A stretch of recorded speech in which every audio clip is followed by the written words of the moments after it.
ان کو ثم پھر تکون ہوگا علیہم اوپر ان کے حسرتاً پچھتاوا ثم پھر یغلبون مغلوب کیے جائیں گے۔ اللہ تعالیٰ فرماتے ہیں کہ یہ جو مال بڑھ چڑھ کر خرچ کر رہے ہیں تاکہ مسلمانوں کو ان کو ہٹا سکے، ان کو دین حق سے مٹا سکے، تو ان کا یہ جو سوچ ہے، ان کا جو خیال ہے محض خیال ہی رہے گا، کیونکہ یہ جو خرچ کر رہے ہیں ان قریب یہ کیا ہوگا، ان کے لیے پچھتاوے کا باعث ہوگا۔ پھر کیا ہوگا، ثم یغلبون، پھر وہ مغلوب کیے جائیں گے، یعنی وہ ہار جائیں گے، ان کے اوپر مسلمان غالب آ جائیں گے۔ تو اللہ تعالیٰ واضح طور پہ بتا رہے ہیں کہ جیسے جتنی بھی جنگیں پہلے گزر چکی، جیسے غزوہ بدر میں اہل مکہ والے 1000 کا لشکر تیار کر کے آئے تھے، اور ان لشکروں کی تیاری میں ان کا پیسہ تو لگا ہوگا، ان کے کھانے پینے کا، ان کے جو اوزار تھے، اسلحہ وغیرہ تھا، ان پر کتنا خرچہ آیا ہوگا۔ تو ان لوگوں نے جو خرچہ کیا، جو مال خرچ کیا مسلمانوں کو مٹانے کے لیے، اللہ کی مخالفت میں جب وہ مال خرچ کیا، تو اللہ تعالیٰ فرماتے ہیں کہ یہ جو ان کا مال خرچ انہوں نے کیا ہوگا وہ صرف کیا ہے، ان کے لیے پچھتاوے کا باعث ہوگا۔ ثم یغلبون، پھر ان پر مغلوب کیے جائیں گے، یعنی وہ مغلوب ہو جائیں گے، وہ غالب کبھی نہیں آئیں گے۔ والذین، اور جن لوگوں نے کفروا کفر کیا، الی طرف جہنم جہنم کے، یحشرون اکٹھے کیے جائیں گے۔ استغفر اللہ۔ اللہ تعالیٰ فرماتے ہیں جن لوگوں نے کفر کیا تھا، جنہوں نے اللہ کے احکامات سے انکار کیا تھا، ان کا انجام کیا ہوگا، وہ جہنم کی طرف سب اکٹھے کیے جائیں گے، کوئی ایک بھی ایسا نہیں ہوگا جو بچ جائے گا۔ جس نے انکار کیا ہوگا، اللہ تعالیٰ سب کو، چاہے وہ کہیں پہ بھی ہو، سب کو اکٹھا کہاں کرے گا، الی جہنم، جہنم کی طرف۔ استغفر اللہ۔ اللہم لا تجعلنا منہم، آمین۔ لیمیز اللہ، تاکہ جدا کر دے اللہ خبیث ناپاک کو من الطیب، پاک سے۔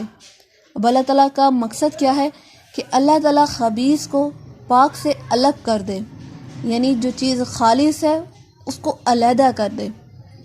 اب جب سونا ہے، سونار جب اس کو آگ میں تپاتا ہے تو اس کا جو میل کچیل ہوتا ہے وہ سب سائڈ پہ ہو جاتا ہے اور خالص سونا اس کو مل جاتا ہے۔ اسی طرح اللہ تعالیٰ جب آزمائش کرتا ہے تو مومن سنور جاتا ہے، وہ کندن بن جاتا ہے۔ اس کے برعکس جب کافر پہ کوئی آزمائش آتی ہے تو وہ شکووں میں چلا جاتا ہے، مایوسی میں چلا جاتا ہے، نا امیدی میں چلا جاتا ہے، وہ مزید گمراہی میں چلا جاتا ہے اور گمراہ ہوتا چلا جاتا ہے۔ تو اللہ تعالیٰ یہاں پہ کیا کہہ رہے ہیں، لیمیز اللہ الخبیث من الطیب۔ اللہ تعالیٰ فرماتے ہیں اللہ کا ارادہ کیا ہے کہ اللہ ناپاک کو پاک سے جدا کر دے۔ ناپاک سے مراد کافر اور پاک سے مراد مومن، کہ مومنوں میں سے بھی اگر کوئی منافق ہے، کوئی کافر ہے، تو آزمائش کے ذریعے پتہ چل دے کہ کون راہ حق پر ہے اور کون حق سے بھٹکا ہوا ہے۔ وَيَجْعَلَ الْخَبِيثَ، اور کر دے خبیث کو، بَعْضَهُ، اس کے بعض پر، عَلَى بَعْضٍ، اوپر بعض کے، یعنی بعض کے اوپر بعض کو جو خبیث ہیں، فَيَرْكُمَهُ، پس وہ کرے گا اس کو جمیعاً اکٹھا۔ اللہ تعالیٰ فرماتے ہیں جتنے بھی خبیث ہوں گے، جتنے بھی کافر ہوں گے، ناپاک لوگ ہوں گے، بعض کے بعض، یعنی سب کو اللہ کرے گا جمیعاً اکٹھا۔ کہاں پر؟ فَيَجْعَلَهُ، پس کر دے گا اس کو، فی جہنم، بھی جہنم میں۔ استغفر اللہ۔ اللہ تعالیٰ فرماتے ہیں کہ جہنم میں سب کو تہ بتہ اکٹھا کر دوں گا۔ اللہم لا تجعلنا منہم۔ آپ جب آگ چلا رہے ہوتے ہیں، لکڑیوں کی ضرورت ہوتی ہے تو آپ کیا کرتے ہیں، لکڑیاں پھینکتے چلے جاتے ہیں تاکہ آگ مزید بڑھ کے اور کوئی گنجائش باقی نہ رہے۔ تو اللہ تعالیٰ یہاں پہ یہی فرما رہے ہیں کہ اللہ تعالیٰ کے ارادہ ہے کہ وہ مومن کو کافر سے جدا کر دے۔ اگر مومن کے دل میں بھی ذرا سی میل کچیل ہے تو آزمائش کے ذریعے اس کا امتحان لیا جائے، اس کا پتہ چل جائے اور اس کو خالص کر دیا جائے اور اس سے ناپاکی کو دور کر دیا جائے۔ جب ناپاکی کو دور کر دیا تو اللہ تعالیٰ فرماتے ہیں کہ اللہ کا ارادہ ہے کہ اللہ تعالیٰ جتنے بھی خبائث ہیں ان سب کو تہ بتہ اکٹھا کرے اور جہنم کی طرف لے جائے۔ اولئک، یہی وہ لوگ ہیں، ہم الخاسرون، نقصان اٹھانے والے۔ استغفر اللہ۔ اللہ تعالیٰ فرماتے ہیں یہی وہ لوگ ہیں جو نقصان اٹھانے والے ہیں، جو دنیا میں بہت اتراتے تھے اپنی کثیر جماعت پر، کثرت پہ آتے تھے اور کہتے تھے کہ ہم تو جماعت بڑی ہیں، اگر ہم پر کوئی آزمائش آ بھی جاتی ہے، اگر اللہ ہمیں جہنم میں پھینک بھی دیتے ہیں، تو قرآن پاک میں ذکر ہے کہ جہنم کے جو دروگے ہیں وہ 8 ہیں، تو وہ کہتے تھے کہ ہماری اتنی کثیر مقدار ہے تو ہم ان کا مقابلہ کر لیں گے۔ تو اللہ تعالیٰ یہاں پہ جو نقشہ کھینچ رہے ہیں، تو اللہ تعالیٰ فرماتے کہ یہی وہ لوگ ہیں جو نقصان اٹھانے والے ہیں، جو کل باتیں کرتے تھے آج انہی لوگوں نے بہت بڑا نقصان اٹھایا۔ کل کہہ دیجئے للذین واسطے ان لوگوں کو کفروا جنہوں نے کفر کیا، ینتہوا اگر باز رہیں، اس سے باز رہیں، اگر لوگوں کو پریشان کرنے سے باز رہیں اور اللہ کے احکامات کو مان لیں، اللہ نے جو پیغام ان تک پہنچایا ہے اس پر لبیک کہہ دیں، یغفر بخش دوں گا لہم واسطے ان کے ما قد جو تحقیق سلف گزر گیا۔ اللہ اکبر، اللہ کی محبت دیکھیں، اللہ تعالیٰ فرماتے ہیں اے نبی کہہ دیجئے کہ انہیں ان لوگوں کو جنہوں نے کفر کیا، جنہوں نے انکار کیا، کیا کہنا ہے، ینتہوا اگر وہ باز رہتے ہیں، اپنے گناہوں سے باز آ جاتے ہیں، توبہ کر لیتے ہیں، تو انہوں نے جتنے بھی پہلے گناہ کیے ہوں گے، جتنے بھی ماضی میں وہ گناہ کر چکے ہوں گے، اللہ سب کو معاف فرما دے گا۔ سبحان اللہ۔ ایک کافر جب اسلام میں داخل ہوتا ہے تو حدیث میں آتا ہے کہ اسلام جو ہے اس کے سارے پچھلے ماضی کے گناہ دو ڈالتا ہے، اور وہ جب اسلام میں داخل ہوتا ہے تو وہ ایسا ہوتا ہے جیسے ابھی ماں کے پیٹ سے آیا ہو۔ کتنا خوبصورت دین ہے، کتنی خوبصورت اللہ کی محبت ہے کہ اللہ تعالیٰ فرماتے ہیں جتنے بھی پہلے تم نے گناہ کیے، جو تم سے ہو چکا، ایک دفعہ سچی توبہ کر لو، میری طرف آ جاؤ اور اپنی اصلاح کر لو، تو تمہارے تمام گناہوں کو معاف کر دوں گا، تمہیں کوئی ماضی کی یاد نہیں دلاؤں گا کہ ماضی میں تم نے یہ کیا تھا۔ ایک ماں بھی ہے نا، ماں کے پاس آئیں، گھر میں گلاس ٹوٹ گیا، خیر ہے جی غلطی سے ٹوٹ گیا، دوسری دفعہ پھر توڑیں گلاس، ہو سکتا ہے ماں غصہ کرے، اگر پھر بھی برداشت کریے چلے کوئی نہیں، تیسری دفعہ پھر ٹوٹا، اب اس کو غصہ آیا، چوتھی دفعہ ٹوٹا تو تھپڑ ہی پڑا، پانچویں دفعہ ٹوٹا تو اچھی خاصی گالیاں بھی پڑی کہ دھیان کہاں ہے، کدھر ہوتے ہیں، اس طرح ہوتا نا۔ یہ ایک ماں کا رشتہ وہ ہے جو اللہ نے فرمایا سب سے زیادہ بے لوث ہے، سب سے زیادہ مخلص محبت ماں کی ہے۔ تو جب ماں برداشت نہیں کرتی، پچھلی غلطیوں پر کوئی نہ کوئی غصہ، کوئی نہ کوئی ریاکشن دے ہی دیتی ہے، میرے اللہ کی ذات دیکھیں کہ اللہ فرماتے ہیں جتنے بھی سنگین گناہ کر کے آ گئے ہو، میرے در پہ آ جاؤ، میں تمہیں بخش دوں گا، میری طرف لوٹ کر تو آؤ، ایک قدم بڑھا کر تو دیکھو تمہارا رب کتنا رحیم ہے، تمہارا رب کتنا کریم ہے، جو تمہیں کہہ رہا ہے کہ اگر تم سے ماضی میں کوئی گناہ ہو چکے ہیں تو تم سچی توبہ کر لو۔ کتنا اچھا ہمیں اللہ تعالیٰ وقت دے رہے ہیں، کتنی مہلت دے رہے ہیں کہ انسان خود کو سنوار لے، یہ نہ ہو کہ ہمارے لیے بعد میں پچھتاوا ہی رہ جائے کہ کاش ہم سدھر جاتے، کاش ہم اپنے لیے کچھ نہ کچھ کر لیتے۔ اب ہمارے پاس ٹائم ہے، اب ہمارے پاس مہلت ہے، ابھی ہماری صحت بھی ٹھیک ہے، تو کیوں نہ ہم اپنے رب کی طرف لوٹ چلیں، جو ہمیں اتنی خوبصورت آیت کے ساتھ بتا رہا ہے کہ ان لوگوں سے کہہ دو جو انکار کرتے رہے کسی بھی آیت کا، کسی بھی کام کا، اگر وہ باز آ جاتے ہیں، اگر وہ اپنی اصلاح کر لیتے ہیں، تو جو ماضی میں گزر چکا میں سب کو معاف کر دوں گا۔ اللہ اکبر۔ اللہ ہمیں سچی توبہ کرنے کی توفیق دے اور ہمیں نیک کام کرنے کی توفیق دے، آمین۔ وَإِن يَعُودُوا اور پھر اگر وہ کریں، یعنی اگر اسلام لانے کے بعد پھر سے وہ دوبارہ ایسا عمل کریں، فقد پس تحقیق مزت گزری سنت عادتیں اولین پہلوں کی۔ اللہ اکبر۔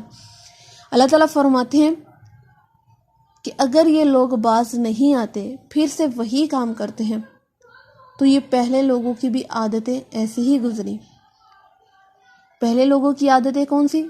جو ہم نے قرآن میں پہلے انبیاء کرام کے قصوں میں سنا، قصوں میں پڑھا کہ جب ان کی قوم نے انکار کیا تو ان کا انجام کیسا ہوا۔ اللہ تعالیٰ یہاں پہ ہمیں وہی بات بتا رہے ہیں کہ اگر وہ پھر آتے ہیں، یعنی توبہ کر لیتے ہیں، تو میں ان کے لیے بخشش کر دوں گا۔ اگر وہ اللہ کے مخالف کھڑے ہوتے ہیں تو یہ جو ان کی عادت ہے، پہلے لوگوں کی طرح ان کی عادت بھی ہے، تو جیسا پہلے لوگوں کا انجام ہوا ان کا بھی ویسا ہی ہوگا، ان سے کچھ مختلف نہ ہوگا۔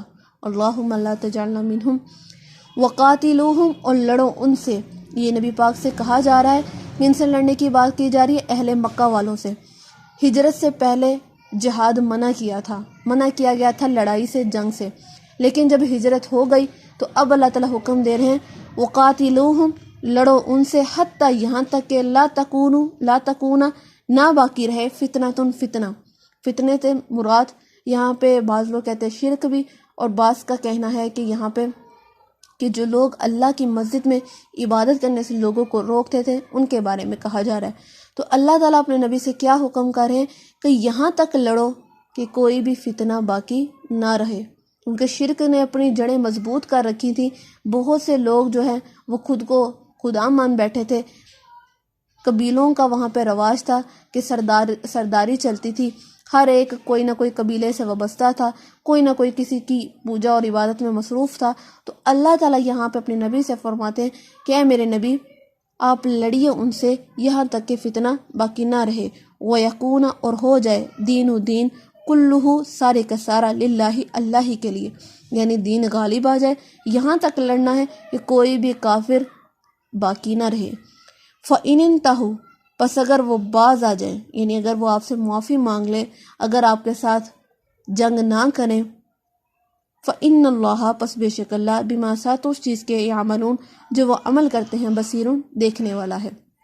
اللہ تعالیٰ فرماتے ہیں اگر وہ لوگ آپ سے معافی مانگ لیتے ہیں، اگر وہ حد بندی کر لیتے ہیں، اگر وہ ایمان لے آتے ہیں، تو آپ نے کچھ نہیں کہنا، اللہ تعالیٰ ان کے اعمال کو دیکھ رہا ہے۔